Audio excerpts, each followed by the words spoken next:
Uma palavra para a gente meditar hoje, Segundas Reis, livro de Segundas Reis, capítulo 5, que fala sobre a cura de Naamã. A cura de Naamã. Quem era Naamã? Naamã era um, que a Bíblia nos relata aqui, Naamã, chefe do exército do rei Sírio, era um grande homem diante do seu senhor e de muito respeito, porque por ele o Senhor dava livramento aos sírios. Ou seja, ele era um homem de muito respeito diante do Senhor ali, mas era Deus, o Senhor dos exércitos, que dava livramento aos sírios por meio dele, através dele. O povo sírio tinha vitória nas guerras ali, pela misericórdia de Deus, através da vida dele. Porém, a Bíblia aqui nos fala, nesse texto, que Naamã, ele tinha uma lepra. Ele era uma pessoa leprosa. E naquela época, as pessoas leprosas eram consideradas imundas, impuras, e tinham que viver fora do arraial, em um local separado somente para aquelas pessoas, para que também não houvesse uma contaminação, que é uma doença contagiosa. Então ele escondia aquela doença, assim, botava suas armaduras e tudo, e ninguém não sabia. Somente sua esposa, as pessoas mais íntimas. Até que tinha uma menina que foi levada pelos sírios, a menina do povo de Israel, estava lá servindo na casa dele, e ela contemplava aquele sofrimento dele, aquela angústia, e ela falou com a esposa de Naamã, que se Naamã estivesse diante do profeta, que o profeta, no caso, Eliseu, que ele estaria curado, que o Senhor ia curar ele. O que eu venho a entender nesse texto, que às vezes Deus, pela sua infinita graça e misericórdia, ele nos usa, apesar de sermos umas pessoas humanas e falhas, que está suscetível a doença, a problemas, mas Deus usa pela graça. Porém, o que não pode acontecer é a gente se ensurbecer, ficar soberbo, orgulhoso por conta disso, e não passar a glória para quem é de devido direito, que a glória não é do homem, a glória pertence a Deus. A Bíblia fala que Deus, ele concede graça aos humildes, mas que resiste ao soberbo. Então o profeta teve a orientação do profeta, que era para ele mergulhar 7 vezes no Rio Jordão, que ele ficaria curado. Mas ele achou que aquele rio era impuro. Ele também achou que o profeta devia vir a ele com toda a cordialidade, e quem sabe enaltecer por ele ser um chefe da guarda ali, uma pessoa importante, mas o profeta só deu o recado que Deus mandou, que era para ele ir até o rio e mergulhar 7 vezes. Tem o que demais isso aí? Mas ele achou que não, que havia rios mais importantes para ele mergulhar. Então entrou nele ali o orgulho. Até então aí ele estava leproso, tanto fisicamente como interiormente, o orgulho. Mas as pessoas que estavam com ele falaram assim: mestre, se o senhor somente mergulhar, só isso que ele pediu. Ele então ouviu aquele conselho no momento e mergulhou as 7 vezes. Quem sabe ali nas primeiras vezes que ele foi mergulhando, ele não viu nada acontecendo, ele reclamou. Aí mandou mergulhar e nada. Mergulha mais um pouco, mergulha, vai cumprindo o que Deus falou. Aos poucos, Deus vai trabalhando.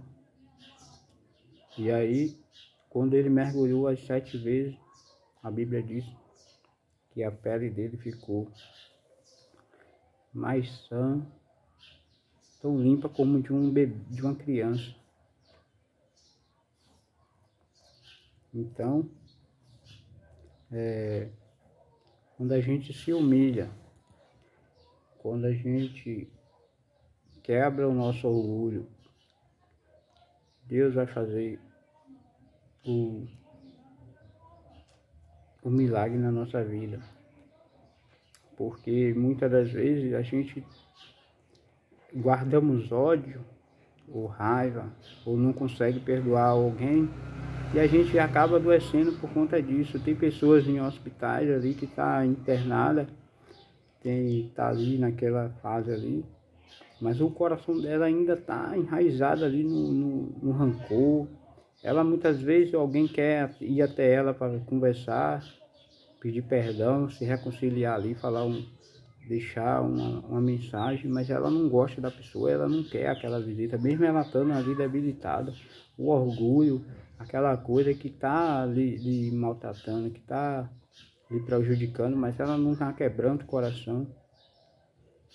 É tanto que, como a palavra de Deus diz, que Deus concede graça aos humildes. Se a gente ser humilde, a gente ver que é Deus que dar a vitória a gente. Que às vezes tem pessoas que ela é usada por Deus, pela misericórdia. Deus usa ela para pregar, para louvar bem, para expulsar demônio. E eles acabam pegando aquela exaltação para si. E aí já começam a se soberbecer, já começam a cobrar por isso. Já quer um hotel bom, já não quer pregar para poucas pessoas, só quer ir para a multidão. E aquele orgulho faz com que a pessoa fique igual na mão. Mas Deus sabe como tratar de cada um. Deus sabe como trabalhar com o vaso de barro. Porque Deus, Ele criou nós seres humanos do barro, do pó da terra. E Ele formou com suas mãos ali, porque quando o homem ele se quebra, Deus, torna a consertar novamente. Que nem aquela passagem lá que fala que é para descer a casa do oleiro, e Deus mostrava que Ele tem como fazer isso, que Ele tem como pegar o vaso, desmanchar e fazer outro vaso novo.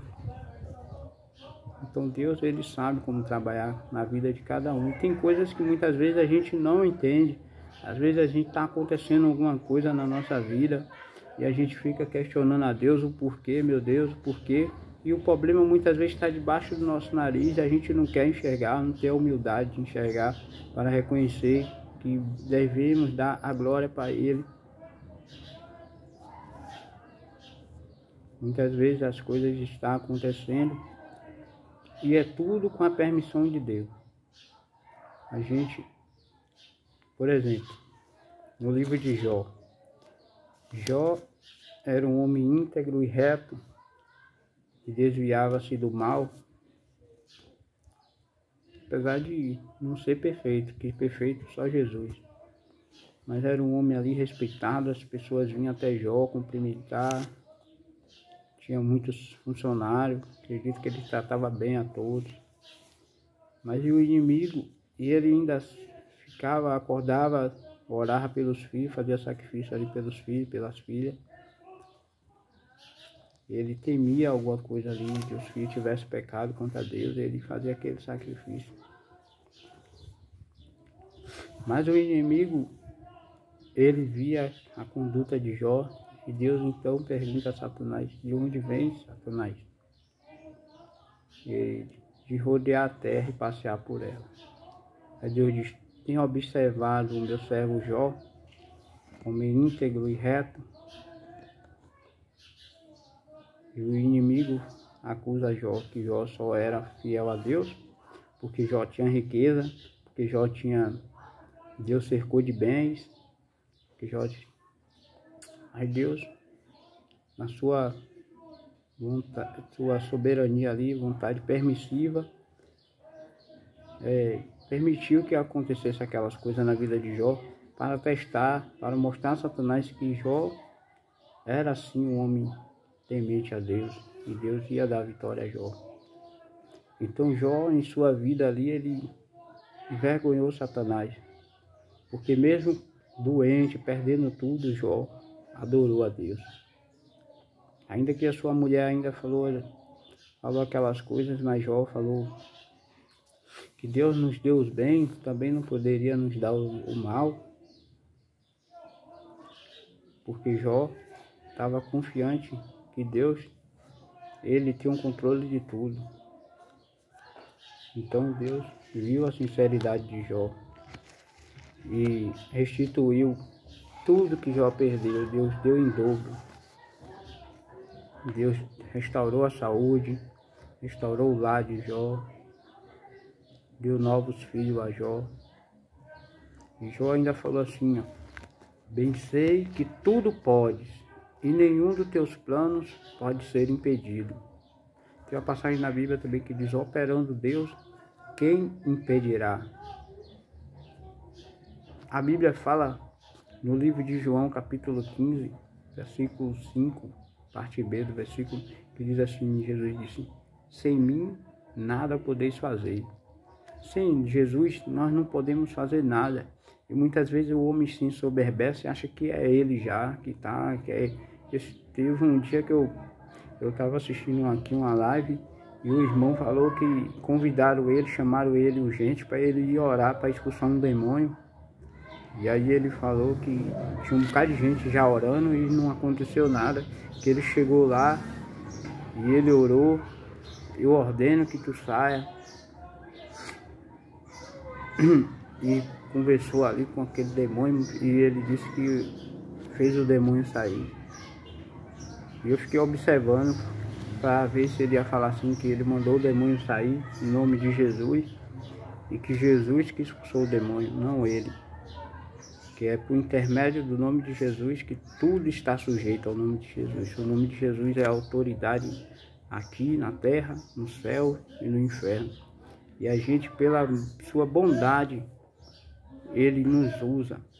Mas se a pessoa se ensoberbece, se a pessoa está com essa lepra dentro de si, é por isso que não reconhece que tem que descer, que tem que pedir perdão também pelas nossas fraquezas. A gente não se humilhar, não descer as sete vezes ali, para se aquebrantar, para ter uma veste nova, uma pele nova, se purificar dos nossos pecados. Todo dia está se orando, descendo, mergulhando, para que as nossas vestes estejam limpas. É como se fosse a pele de Naamã limpa novamente. A gente está com um pecadinho aqui, e a gente desce, se humilha, Deus tem a misericórdia de Deus limpar novamente as vestes. É isso.